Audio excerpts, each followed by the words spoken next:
दोस्तों नमस्कार। हमने अब तक जो है नेशनल इनकम को अच्छे से पढ़ा था और आज हमारा जो नेक्स्ट चैप्टर है वो क्या है, प्लानिंग। तो जैसा आप लोग देख रहे हैं कि आज हम पढ़ने वाले हैं प्लानिंग, जिसे हिंदी में कहा जाता है नियोजन। तो सबसे पहले देखते हैं प्लानिंग होती क्या है। तो प्लानिंग की डेफिनेशन लिख लेंगे। किसी भी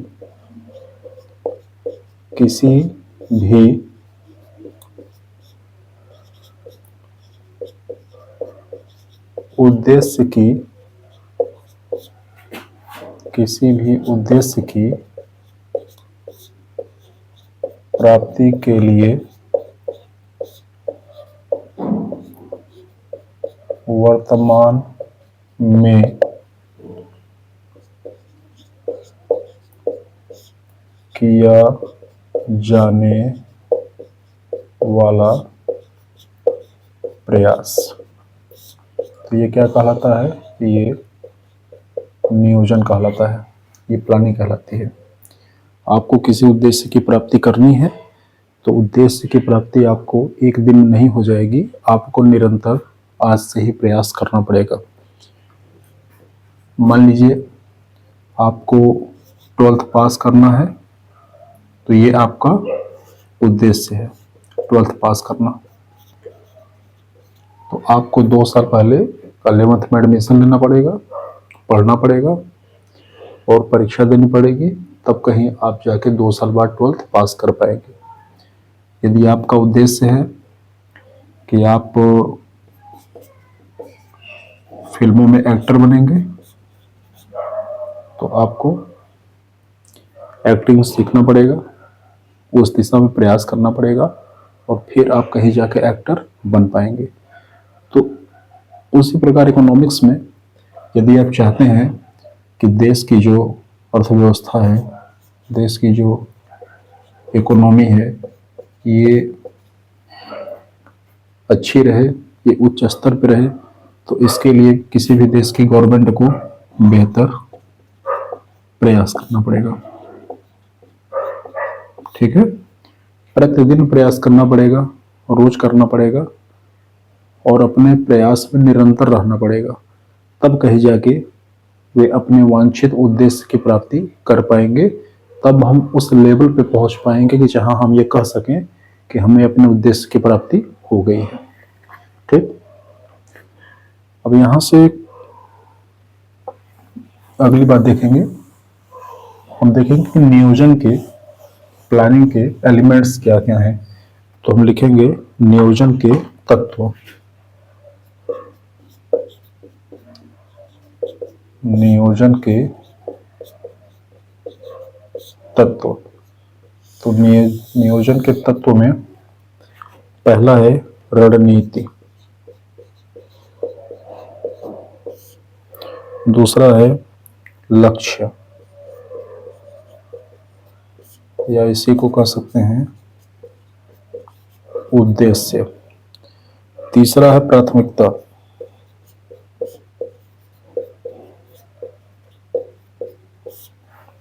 अगला है समयावधि,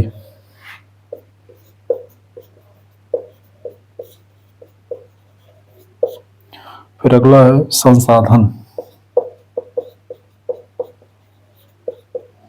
और लास्ट में है संगठन। तो ये सभी क्या है? ये सभी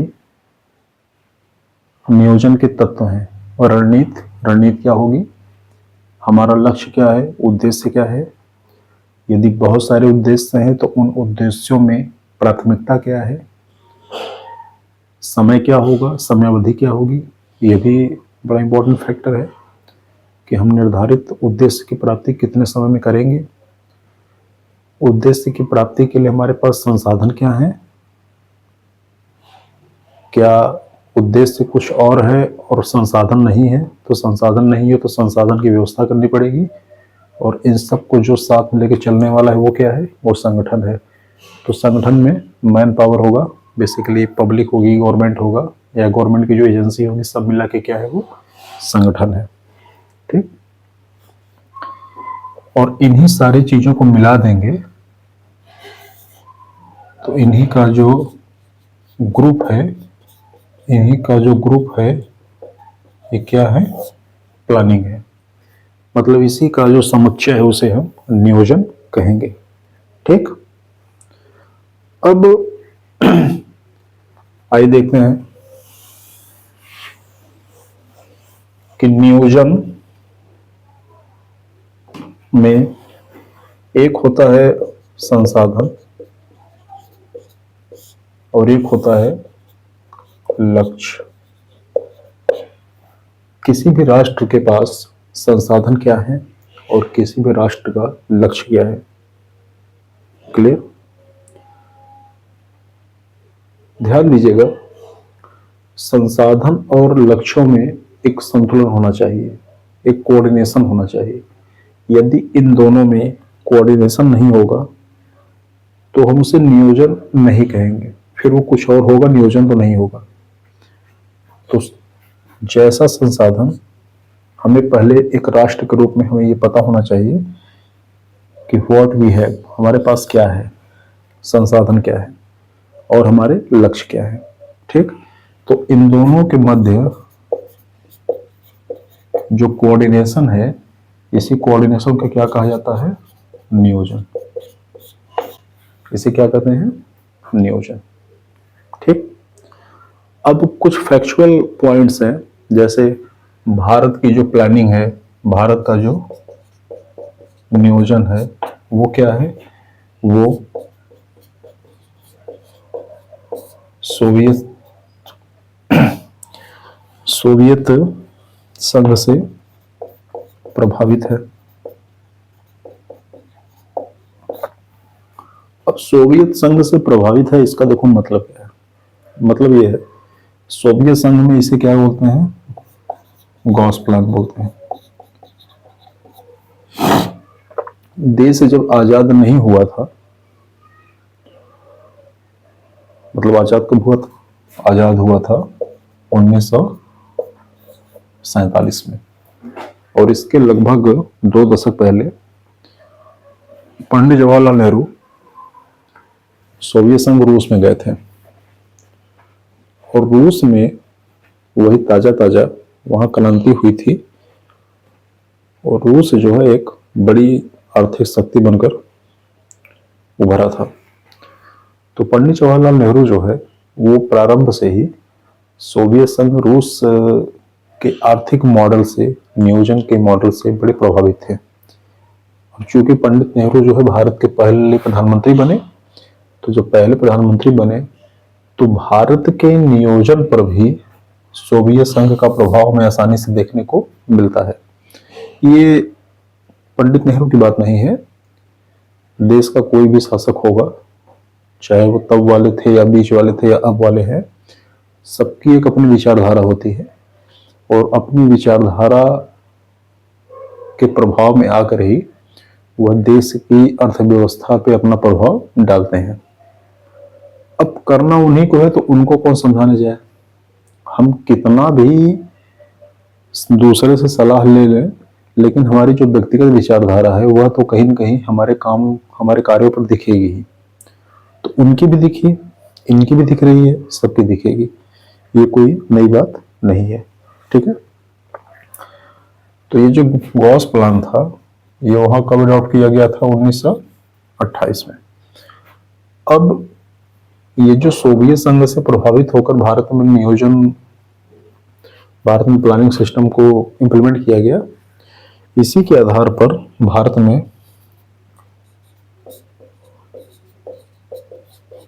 पंचवर्षीय योजना की शुरुआत हुई। ठीक है। अब ये भी पूछा जा सकता है कि क्या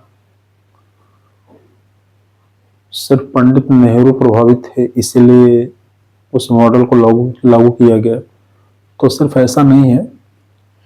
कहा जाता था कि उस समय भारत और सोवियत संघ की राजनीतिक, सांस्कृतिक,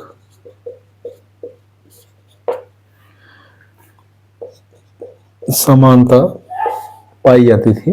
अब ये कहाँ तक सही है, कहाँ तक गलत है, बेसिकली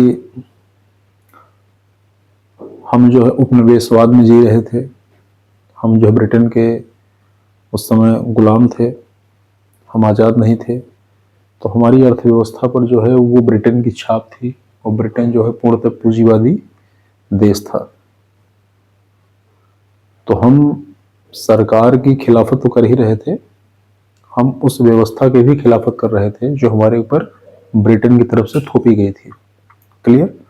तो ऐसे में पूंजीवादी अर्थव्यवस्था के अगेंस्ट में जो आइडियोलॉजी खड़ी थी, हम उसके समर्थक बन गए थे। हमारा वो समर्थक बन जाना स्वाभाविक भी था, ये कोई बहुत बड़ी बात नहीं है। ठीक है, अब आइए देखते हैं नियोजन के प्रकार।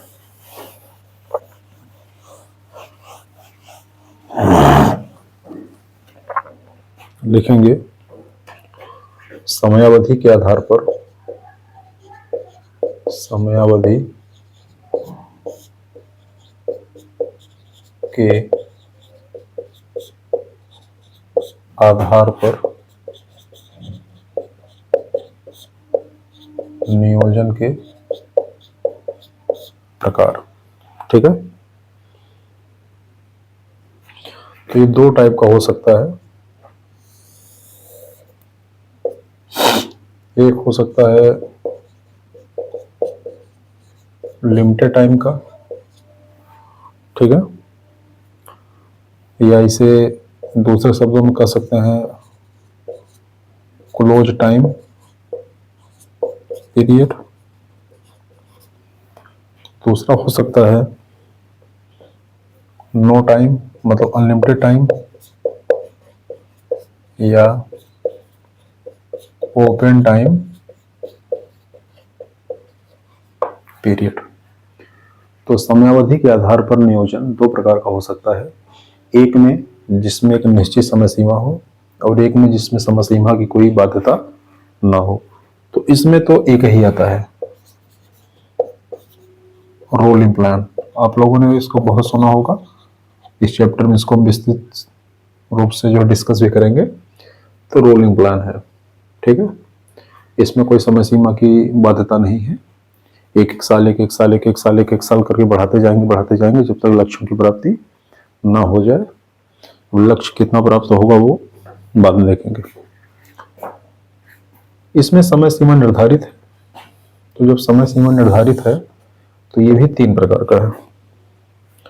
एक को हम कहते हैं शॉर्ट टाइम के लिए, एक को हम कहते हैं मीडियम के लिए, और एक को हम कहते हैं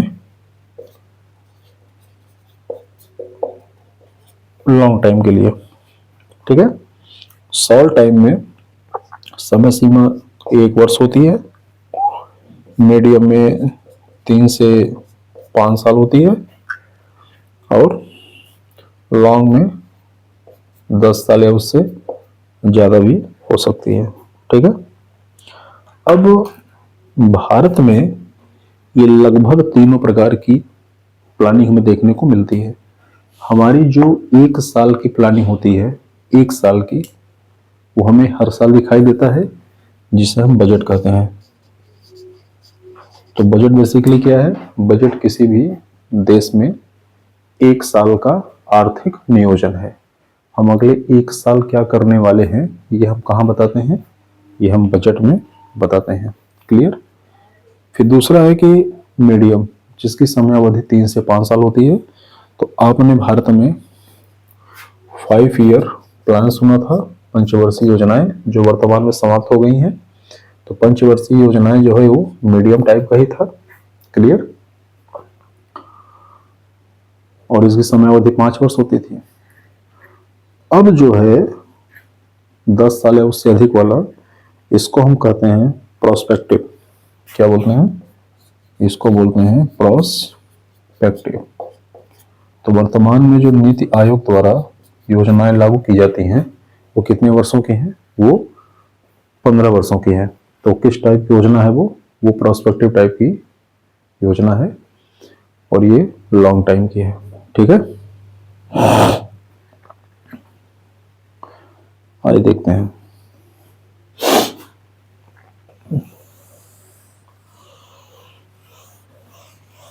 आपने बजट को सुना है अच्छे से, आपने पंचवर्षीय योजनाओं को भी अच्छे से सुना है। आइए थोड़ा सा देखते हैं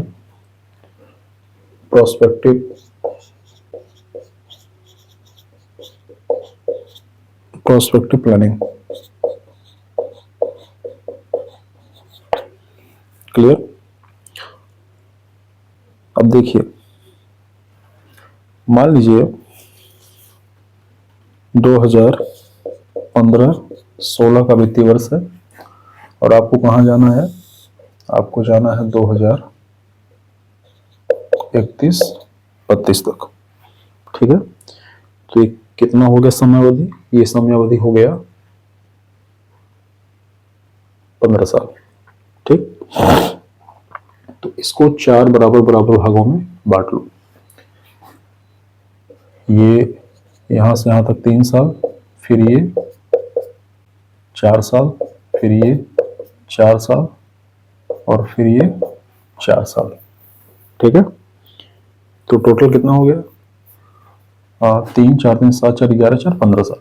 ठीक है, अब ध्यान से देखना, ये लगभग बराबर समयावधि है। ये 4 4 4, ये 3, कोई बहुत ज्यादा अंतर नहीं है। तो कहने को तो ये 15 साल की योजना है, लेकिन बीच में हमने बराबर समयांतराल पे कुछ पॉइंट्स हमने डिसाइड कर रखे हैं। एक पॉइंट यहाँ है, एक यहाँ है, एक यहाँ है, और ये फाइनली पहुंच गए। ये किस लिए है? तो ये बेसिकली ये चेकिंग पॉइंट है। हमने जो लक्ष्य यहाँ पर निर्धारित किया था और हमें यहाँ पर पहुंचना था, हम सही दिशा में अग्रसर है या नहीं है, यह पता करने के लिए हम समय समय पर इसको चेक करते रहते हैं। ठीक है, मतलब हमारी जो प्लानिंग है ये गुड डायरेक्शन में है कि बैड डायरेक्शन में, कैसे पता चलेगा? खाना बना रहे हो, खाना सही से पका कि नहीं पका, सही से पक रहा है कि नहीं पक रहा है, तो बीच बीच में चेक करते रहते हैं। जहां आपको लगता है कि लग रहा है पानी कम पड़ेगा तो पानी डाल देते हैं। आपको लगा कि अरे यार टेस्ट करने पे नमक कम आ रहा है तो आपने नमक डाल दिया। आपको लगा कि तीखा ज़्यादा हो गया तो आप तीखा कम करने का ही प्रयास करते हैं। तो ये क्या है? ये बेसिकली आपको फाइनली खाना बनाना है, तो खाना सही बना या सही नहीं बना, इसके लिए बीच में आप चेक करते रहते हैं। तो ये भी बीच बीच में क्या बनाए गए हैं? ये चेकिंग पॉइंट्स बनाए गए हैं। ठीक है, तो अब जो नीति आयोग द्वारा जो योजना लॉन्च की जा रही है वो प्रोस्पेक्टिव प्लानिंग है, और इसी तरीके का उसका जो है मॉडल है। हमें योजना चलानी है 15 साल, लेकिन हम समय समय पर उसको नियमित अंतराल पर चेक करते रहेंगे। अब अगर हम बीच में चेक ना करें, डायरेक्ट यहाँ चेक करें, तो हमें क्या समझ में आएगा? हमें समझ में आएगा कि मतलब लगभग 15 साल का समय चला गया, बहुत सारा पैसा चला गया, और जो गोल लेकर हम चले थे वो उस गोल की पूर्ति हुई कि नहीं हुई? अगर हो गई तो अच्छी बात है, और नहीं हुई तब तो फिर क्या करेंगे? तो फाइनली हमें गोल प्राप्त हो जाए, इसके लिए हमें टाइम टाइम पे इसमें रेक्टिफिकेशन करना पड़ेगा, इसका परिमार्जन करना पड़ेगा, दोषों को दूर करना पड़ेगा। क्लियर?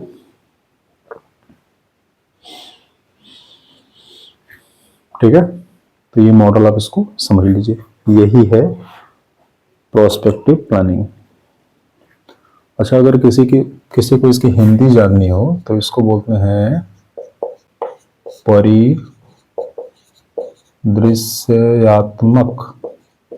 परिदृश्यात्मक नियोजन। Got it? ठीक, नोट कर लीजिए इसको।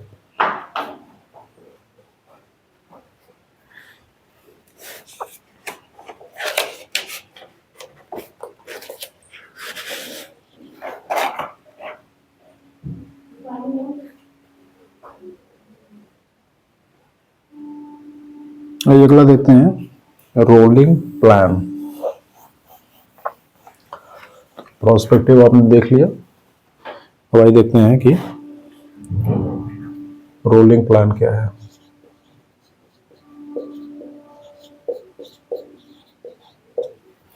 तो इसके बहुत सारे नाम हैं। एक इसका नाम है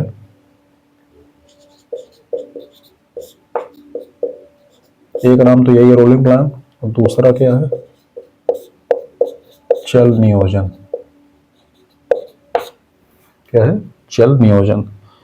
इसका जो मॉडल था, इसकी जो अवधारणा थी, ये कौन प्रस्तुत किया था, तो गुरनार मेंडाल।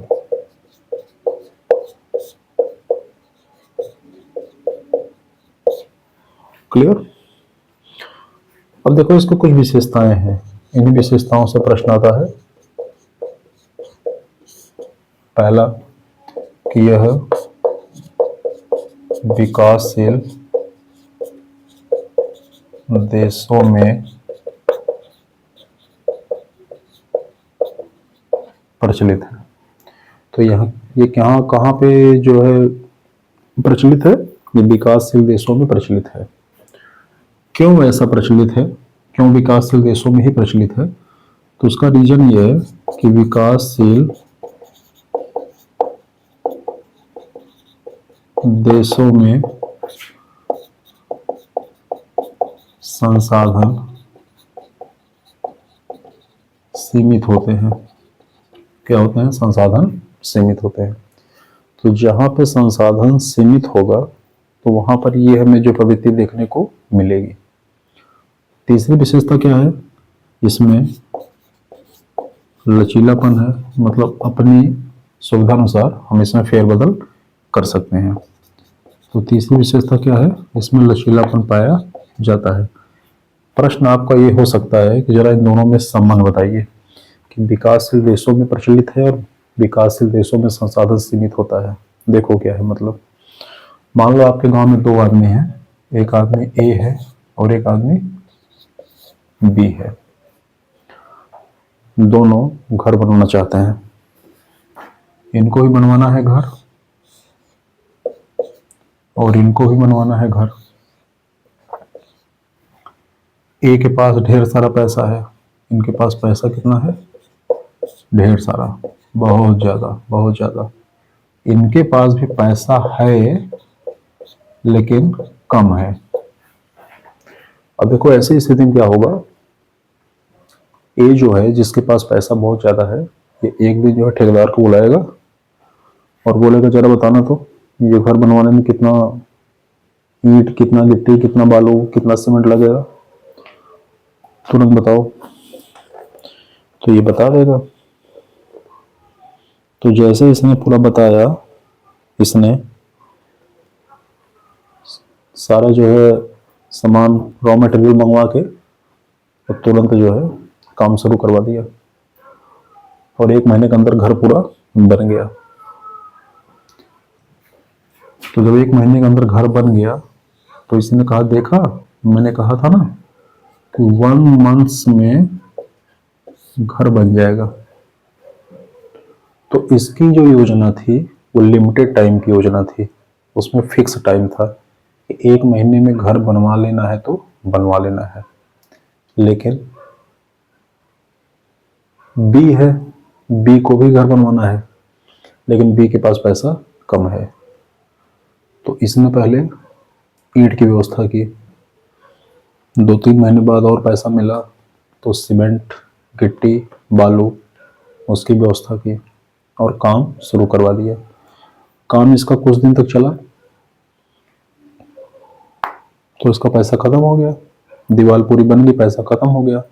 अब छत कैसे बनेगा, तो इसने फिर से काम करना शुरू किया और इसको फिर से पैसा मिला तो इसने जो है सारा सामान इकट्ठा करके फिर से छत डलवा दिया। तो ऐसा करते करते ना इसका मकान बनने में कितना समय लग गया, 4 साल। वही मकान उसी गांव का व्यक्ति, इसे लगा 1 महीने और इसे लगा 4 साल। क्यों लगा, क्योंकि इसके पास संसाधन था, इसके पास संसाधन कम था, समय पर उपलब्ध नहीं था। ठीक। तो जो विकसित देश होते हैं उनके पास तो ढेर सारा संसाधन है, ढेर सारा पैसा है, वो प्लान बनाएंगे और प्लान को इम्प्लीमेंट भी कर लेंगे।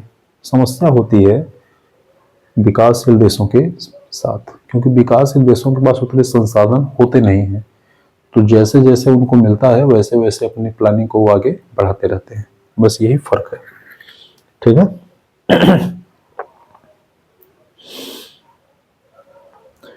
अब प्रश्न आता है कि क्या भारत में भी कभी जो है ये रोलिंग प्लान आया था?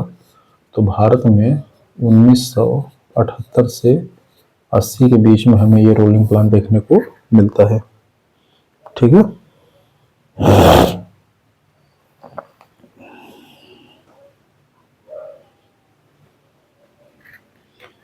आइए अगला देखते हैं।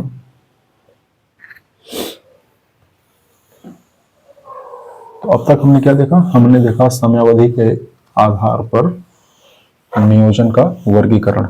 अब हम देखेंगे राज्य के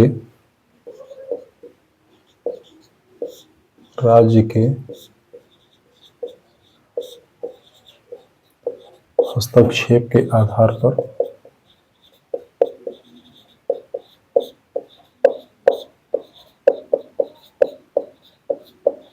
वर्गीकरण। ठीक है। तो राज्य के हस्तक्षेप के आधार पर जब हम इसको क्लासिफाई करेंगे तो ये दो प्रकार का होगा। एक को हम कहते हैं सांकेतिक नियोजन और दूसरे को कहते हैं आदेशात्मक नियोजन।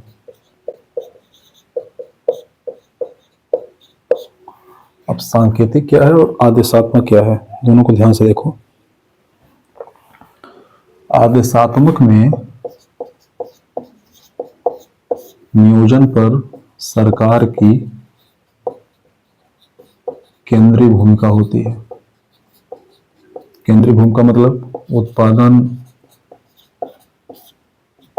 क्या करना है, कैसे करना है, कितना करना है, वितरण कैसे होगा, किसको होगा, किस मूल्य पे होगा। तो सारी चीजों पर नियंत्रण किसका होगा? सरकार का होगा। सरकार की केंद्रीय भूमिका होगी। ये आदेशात्मक नियोजन होता है। और सांकेतिक नियोजन में बाजार की केंद्रीय भूमिका होती है। बाजार की केंद्रीय भूमिका होती है। तो जब बाजार की केंद्रीय भूमिका होती है तो सरकार क्या करती है? तो सरकार इसमें या तो सलाहकार के रूप में रहेगी या मार्गदर्शक मंडल में रहेगी। वैसे भारत में जो मार्गदर्शक मंडल में होना, अब लोग ये समझ रहे होंगे कि फिर आप क्या करने लायक रह जाएंगे। अब इससे क्या होगा? इससे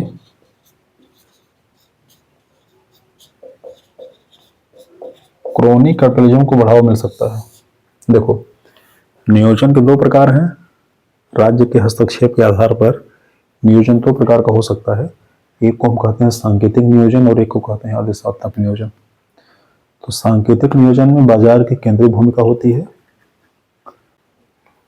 सरकार केवल सलाहकार या मार्गदर्शक के रूप में काम कर सकती है।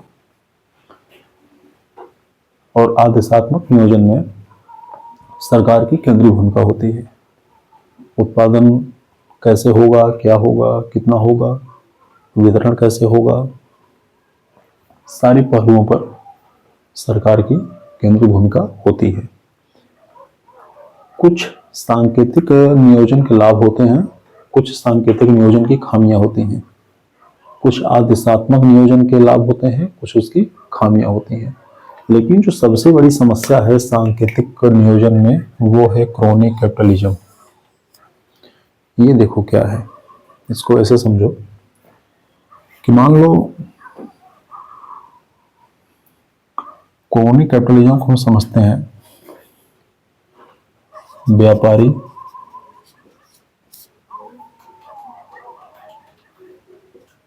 प्लस सरकार गठबंधन।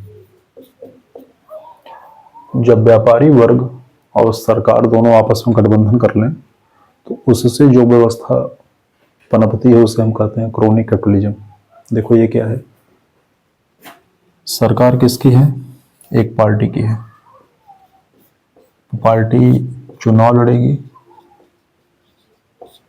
क्लियर। तो जब पार्टी चुनाव लड़ेगी तो चुनाव जीतेगी पार्टी, तो ही सरकार बनाएगी। तो जो व्यापारी वर्ग हैं वो क्या करते हैं, वो इनको देंगे चंदा।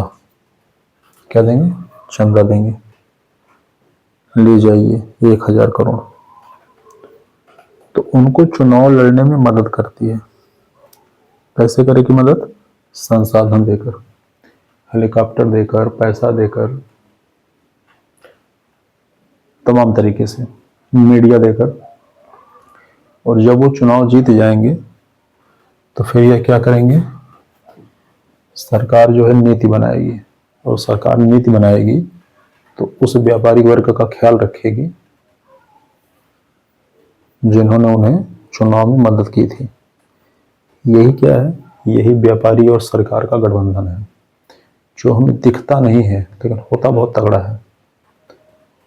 अब सांकेतिक नियोजन चल रहा है भारत जैसे देश में। सांकेतिक नियोजन है बहुत पहले से है।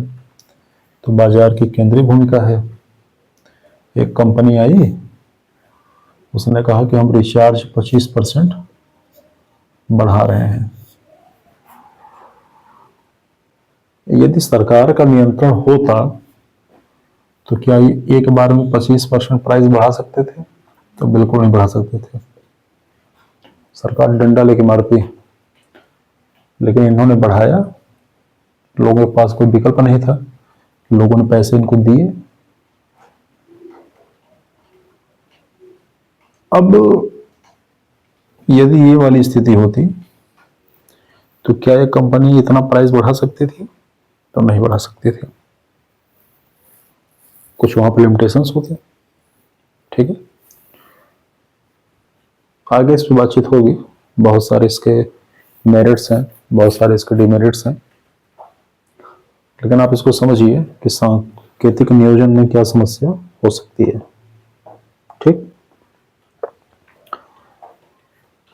अब प्रश्न ये आता है कि भारत में सांकेतिक नियोजन व्यवस्था कब से चल रही है? तो आपको याद होगा भारत की जो 8वीं पंचवर्षीय योजना थी, ये क्या थी? ये पहली सांकेतिक नियोजन थी। क्या थी? पहली सांकेतिक नियोजन। क्यों?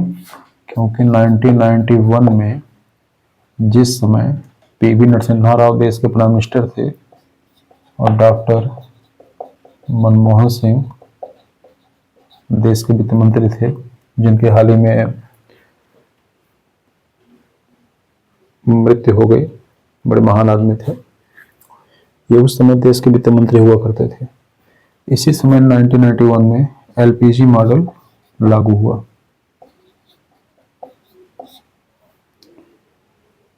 लिबराइजेशन ना, तो ये उदारीकरण,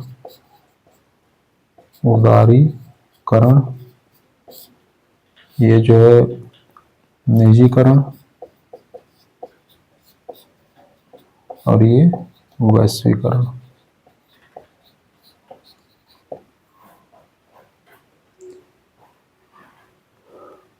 ठीक है, तो इसके बाद से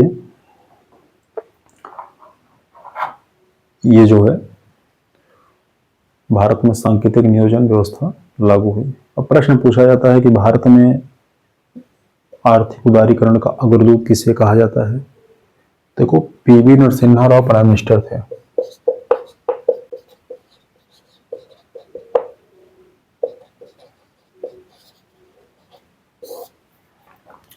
तो यदि विकल्प में पीवी नरसिम्हा राव लिखा रहेगा तो आप उसको उत्तर सही मानेंगे। यदि विकल्प में केवल डॉक्टर मनमोहन सिंह लिखा है तो वो भी सही है, और ये दोनों रहेंगे तो इनको आप सही मानेंगे। तो भारत में उदारीकरण के, आर्थिक उदारीकरण के अग्रदूत जो है पीवी नरसिम्हा राव माने जाते हैं। ठीक है, ठीक। आइए अगला देखते हैं।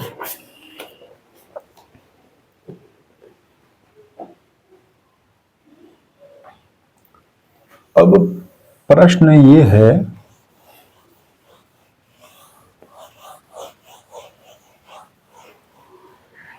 कि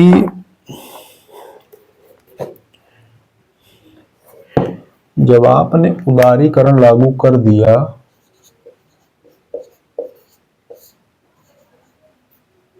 सब कुछ बाजार के हवाले कर दिया तो उसमें सरकार की क्या भूमिका है। तो उदारीकरण के बाद फिर ये नियोजन का क्या महत्व है।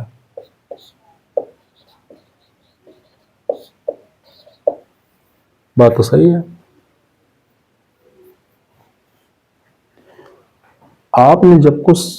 आपने जब सब डिसाइड कर लिया है कि अब भारत में सांकेतिक नियोजन व्यवस्था चलेगी तो ऐसी स्थिति में अब सरकार का क्या रोल रह जाता है। सरकार नियोजन के विषय में क्या करेगी, इसकी आवश्यकता क्या है। तो देखिए, डॉक्टर मनमोहन सिंह का तर्क था, उसको समझिए। ये है बाजार और ये है योजना। योजना बेसिकली सरकार, ठीक है, ये सरकार का काम है। अब बाजार में दो चीजें चलती हैं,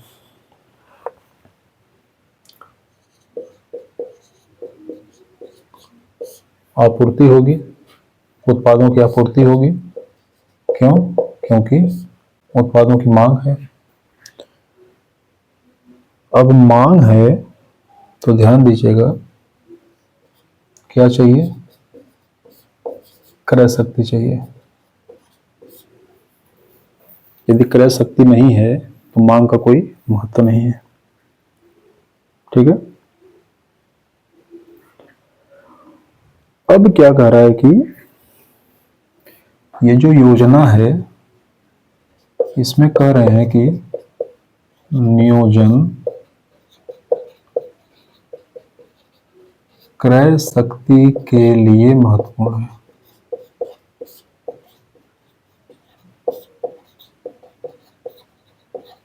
किसके लिए महत्वपूर्ण है? क्रय शक्ति के लिए महत्वपूर्ण है। वो क्रय शक्ति बढ़े इसके लिए सरकार को आगे आना होगा।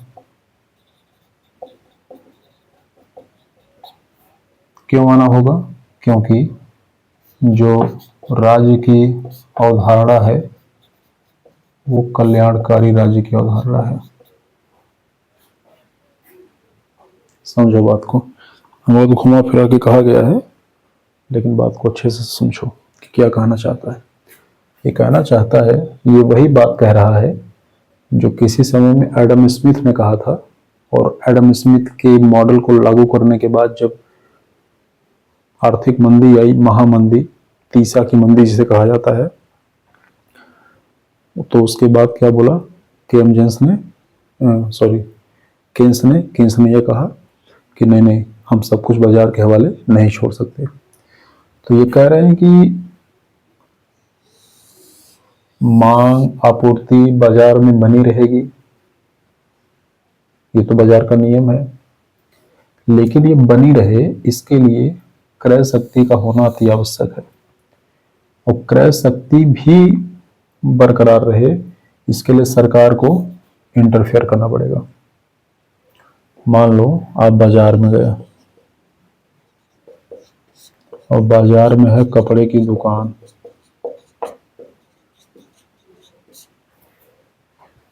आपके मित्र की दुकान है कपड़े की,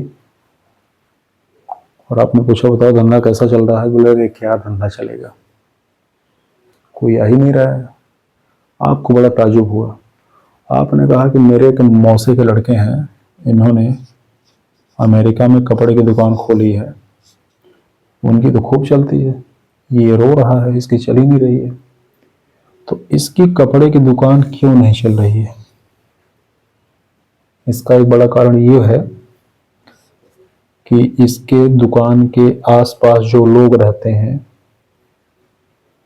मतलब ये जिस बाजार में इसकी दुकान है, आसपास की जो जनसंख्या है वो क्या है? वो निहायत गरीब हो सकती है, बेरोजगार हो सकते हैं, ठीक है, या ये हो सकता है कि इसके कपड़े की कीमत अधिक हो, उसकी तुलना में इनके पास कम पैसा हो।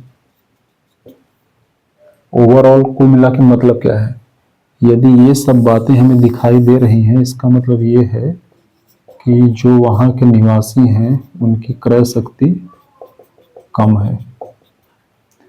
क्रय शक्ति कम है, इसका मतलब कि ये इस दुकान के सामने से गुजरते भी नहीं। बोलेंगे यार वो बगल वाले के पास चलते हैं, उसके यहाँ सस्ते कपड़े मिल जाएंगे, ये तो ब्रांडेड वाला दिख रहा है, इसके यहाँ तो 5,000 रुपये से शुरुआत ही होगी, ठीक है। तो यदि हम चाहते हैं कि ये कपड़े की दुकान भी चले, लोग महंगे कपड़े भी खरीदें, लोग ब्रांडेड भी खरीदें, तो सरकार को इनकी जेब में पैसा डालना पड़ेगा। और सरकार जेब में पैसा कैसे डालेगी? उनको रोजगार देकर। क्लियर? आई थिंक क्लियर हो गया होगा।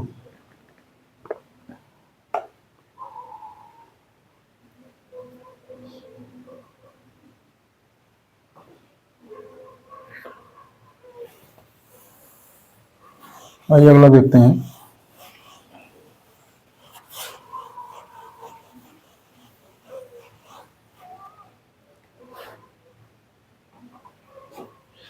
एक होता है कोर प्लान।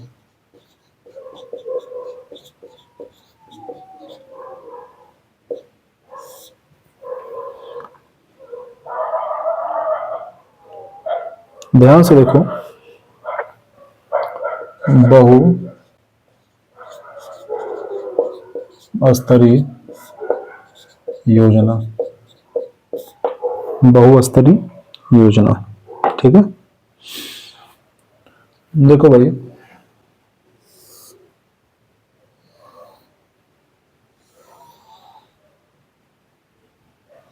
सबसे ऊपर सेंट्रल, फिर स्टेट, फिर डिस्ट्रिक्ट और सबसे नीचे विलेज। इस बात को समझिए। तो यदि केंद्रीकृत योजना होगी, क्या होगी? यदि केंद्रीकृत योजना होगी तो यह टॉप टू बॉटम होगी। Top to bottom. Top to bottom का मतलब सेंट्रल पे बैठे लोग, केंद्र में बैठे लोग योजनाओं को बनाएंगे, स्टेट के पास भेजेंगे, स्टेट उसको डिस्ट्रिक्ट में भेजेगा, डिस्ट्रिक्ट उसको विलेज में भेजेगा। क्या ये भारत में सफल हो सकता है? तो ऐसी योजना भारत में सफल नहीं हो सकती। क्यों नहीं हो सकती? क्योंकि भारत में 6,40,000 गांव हैं। कितने गांव हैं? 6,40,000। और 6,40,000 गांव की अलग अलग आवश्यकता है, तो इनकी अलग अलग जरूरतें हैं। और यदि अलग अलग जरूरतें हैं तो इनके लिए क्या चाहिए? इनके लिए अलग अलग योजना चाहिए। किसी को सड़क की आवश्यकता है, किसी को पानी की आवश्यकता है, किसी को नाली की आवश्यकता है, कहीं पे सूखा पड़ा हुआ है, कहीं पे बाढ़ आया हुआ है। तो अलग अलग आवश्यकता, क्योंकि अलग अलग गांव। अब सेंट्रल में बैठकर हम इसे नहीं देख सकते, हमें सब कुछ नहीं दिख सकता। तो ऐसे में क्या होगा? ऐसे हमें इस सिस्टम को उलटना पड़ेगा। क्या करना पड़ेगा? Bottom to top. गांव के लोग बताएंगे कि हमें गांव में क्या चाहिए, हमारे गांव की क्या आवश्यकता है। वो एक प्लानिंग बनाएंगे कि इस 5 वर्ष में हमारे गांव में ये काम होना चाहिए, इसकी आवश्यकता है। वो प्लानिंग जाएगी डिस्ट्रिक्ट पर, डिस्ट्रिक्ट से प्लानिंग जाएगी स्टेट में, और स्टेट से जाएगी सेंट्रल में। फिर वहाँ से बजट आएगा, फिर वो बजट उसी थ्रू नीचे गांव तक आएगा, और गांव में जो व्यक्ति उस काम के लिए अधिकृत होगा वो उसे पूरा करेगा। ठीक है, इसी को ध्यान में रखते हुए जब 73वां संविधान संशोधन किया गया 1993, जिसमें पंचायत को संवैधानिक दर्जा दिया गया,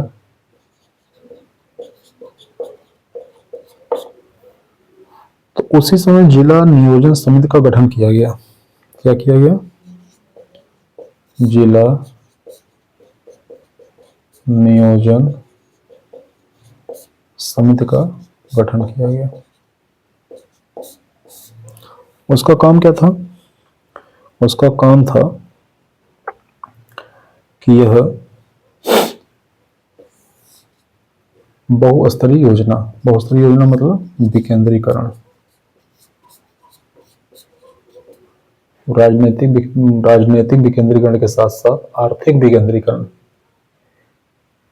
त्रिस्तरीय सरकार का मॉडल तो 73वें संविधान संशोधन से लागू हो गया, राजनीतिक विकेंद्रीकरण हो गया, सरकार मल्टीपल लेयर में डिवाइड हो गई, लेकिन आर्थिक विकेंद्रीकरण कैसे आएगा? यदि यहाँ पे बैठे कुछ लोग नीचे तक ऐसे योजना बनाएंगे तो ये तो समस्या हो जाएगी। मतलब 140 करोड़ की आबादी के लिए निर्णय लेने का काम 10-15 लोग कर रहे हैं। होना ये चाहिए था कि मान लो 6,40,000 गांव हैं, एक गांव में 10 मेंबर को आप अगर कंसीडर कर लें तो कितने हो जाएंगे? 64 लाख। अब 64 लाख लोग प्लानिंग बनाएंगे, किसके लिए? पूरे देश के लिए। जहां 10 से 15 लोग मिलकर बनाते थे, अब यहाँ कितने बना रहे हैं? यहाँ 64 लाख लोग प्लानिंग बना रहे हैं। तो हमारे पास क्या होगा? हमारे पास मल्टीपल ब्रेन होगा, हमारे पास मल्टीपल ह्यूमन ब्रेन होगा, और हम मल्टीपल लेयर में मल्टीपल तरीके से प्लानिंग बना सकते हैं। तो यहाँ से प्रश्न पूछा जा सकता है कि जिला नियोजन समिति का गठन जो है वो किसकी सिफारिश पे हुआ था? तो एक लिख लीजिए परीक्षा के दृष्टिकोण से, हनुमंतराव समिति, हनुमंतराव समिति। ठीक है, अब ये क्यों बनाया गया है? इसको बहुस्तरीय क्यों किया गया? बहुस्तरीय इसलिए किया गया क्योंकि बीच में अगर संसाधन कम भी हो जाए तो हम लक्ष्य की प्राप्ति कर सकें। ठीक है, तो आज के लिए इतना ही करते हैं। अब ये चैप्टर काफी दिन तक चलेगा, मुझे लग रहा है दोस्तों 1 हफ्ता चलेगा। आप देखते रहिए। आपका कोई प्रश्न हो, कोई सुझाव हो, कमेंट बॉक्स में डाल दीजिएगा। नमस्कार।